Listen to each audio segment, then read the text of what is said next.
दोस्तों, मेरा नाम है शुभम तिवारी और आज हम आपको मैथ्स का कुछ ऐसा बेसिक बताएंगे जो क्लास 4th से लेकर क्लास 12 तक के बच्चों के लिए और इवन कंपटीशन क्लासेस के लिए मोस्ट इंपॉर्टेंट टॉपिक है।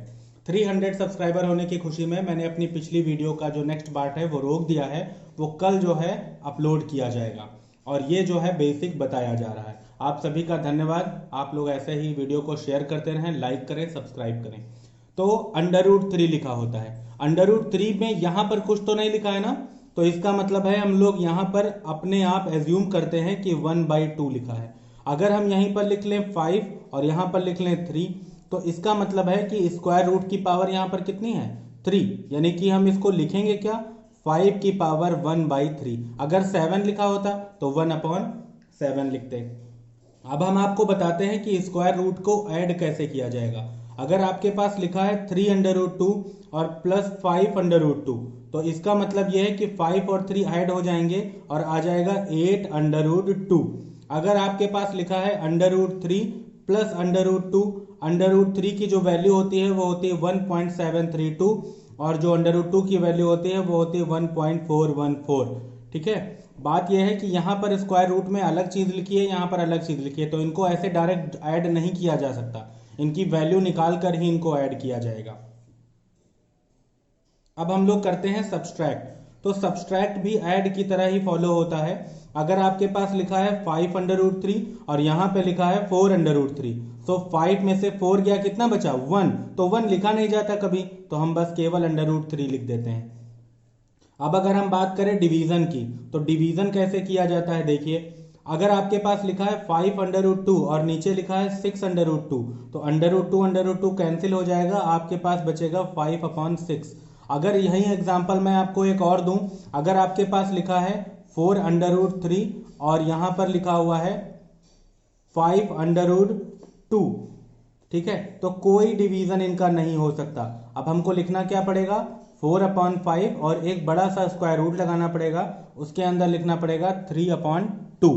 तो हम इस तरीके से लिख सकते हैं। डिवीजन के कुछ और एग्जांपल आपको बताते हैं। अगर आपके पास लिखा है 7√21 और नीचे लिखा है 6√7 तो देखिए 7 और 6 तो कट नहीं रहे, तो 7 और 6 ऐसे लिख दिए जाएंगे, लेकिन 7 से 21 कट जाएगा, 7 3 21 और ऊपर अंडर रूट लगा रहेगा, यानी कि 7√3। कुछ इस तरीके से हम लोग इसको लिख सकते हैं। तो 7 3 21 होता है, तो 7√3 हमने लिख दिया। अब हम आपको बताते हैं इनका मल्टीप्लीकेशन कैसे होता है। तो मल्टीप्लिकेशन के लिए आपको एक चीज ध्यान में रखनी पड़ती है। यहां पर लिखा है 7√3, यहां पे लिखा है 5√3। 7 और 5 का मल्टीप्लाई होगा तो 5 7 जा 35 और √3 दोनों सेम चीजें लिखी है ना, तो √3 और √3 का जब भी मल्टीप्लाई होगा तो आंसर आएगा 3। अब 35 को 3 से मल्टीप्लाई करके यहां पर हम आंसर लिख देंगे। चलिए एक और एग्जांपल बताते हैं। जैसे अगर आपके पास लिखा है 8√2 और यहां लिखा है 5√3। अब हम लोग देखते हैं 8 5 जा कितना होता है, 5 8 जा होता है 40 और √3 और √2 मैच तो कर नहीं रहे, तो 3 और 2 का मल्टीप्लाई होगा, 3 2 जा कितना आ जाएगा, 6 आ जाएगा और ये हमारा आंसर हो जाएगा। तो डिवीजन हो गया। अब हम आपको बताते हैं रेशियो। रेशियो के बारे में जानने से पहले आप लोगों को एक बात ध्यान देनी पड़ेगी। जैसे हमारे पास एक 3/2 का रेशियो दिया गया है, यानी कि 3 आम के 2 टुकड़े किए गए और इसका रेशियो करना है 5 के साथ। तो अब आप लोग करेंगे क्या, इस 2 का 5 के साथ मल्टीप्लाई करेंगे, यानी आंसर कितना आ जाएगा, 2 5 जा 10। यहीं पर अगर आपको 3 आम का पूरा पूरा हिस्सा दिया गया है और इसका रेशियो निकालना है 5/2 के साथ, यानी कि ये 2 ऊपर पहुंच जाता है, यानी कि आपके पास 3 2 जा कितना आंसर आ जाएगा, 6/5। तो आपके पास ये आंसर हो जाता है। ठीक है, रेशियो विद पावर।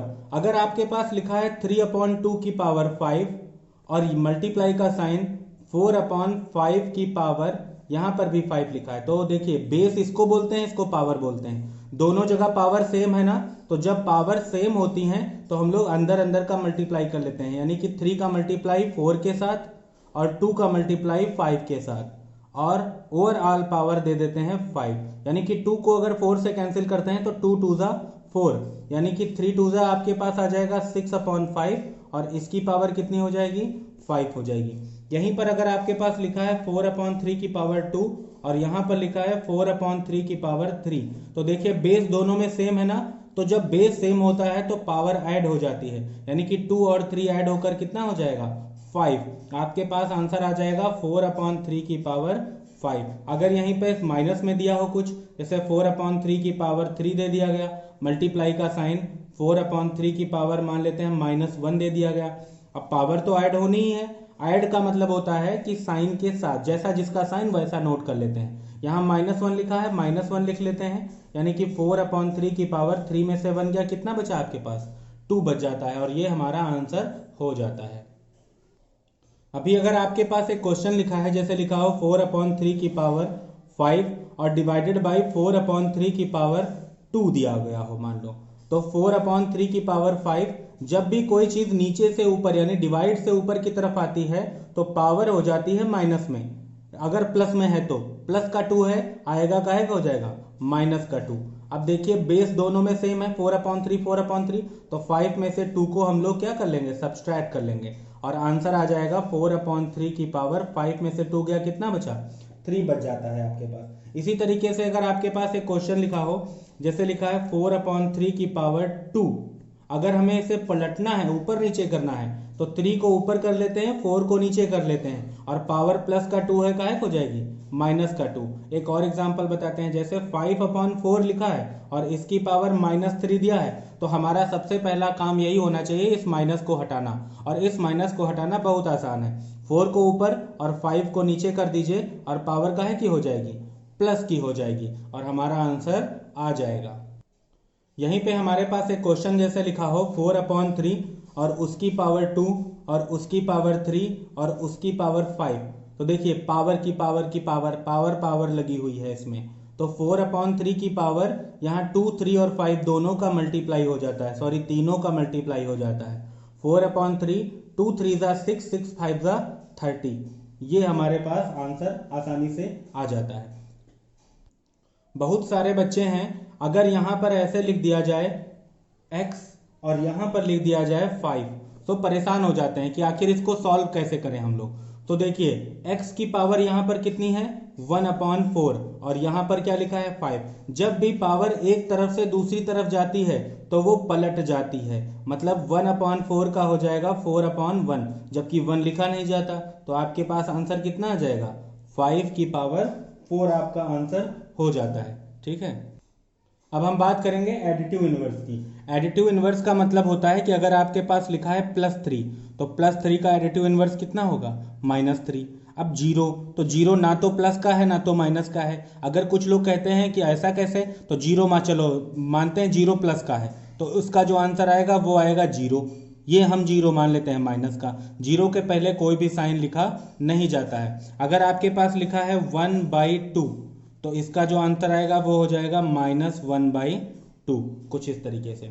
अगर मल्टीप्लिकेटिव इनवर्स की बात करें तो 4/3 लिखा हुआ, तो 4/3 का मल्टीप्लिकेटिव इनवर्स होगा 3/4। अगर केवल 5 लिखा हुआ तो 5 के नीचे 1 हम अपने आप ऐड कर लेते हैं और इसका आंसर आएगा 1/5।